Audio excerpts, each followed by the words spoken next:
Someone asked me the other day if I were to go back in time to some of the places I've worked or times in my life with the tools that I have right now, would I do things differently?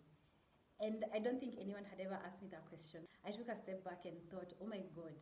For example, if I were to go back to the law firms that I worked, with the tools that I have right now, my life would be so different. It would be so different. I would be better able to assert my boundaries, give myself love and compassion, applaud myself, celebrate myself, because I used to work so hard. I used to do so many things that I always used to undervalue, and I used to beat myself up so bad until I fell sick. It's so easy to look back and blame people and say, no, my life was miserable because of so and so, because of this and that circumstance. But over time, I've realized, no,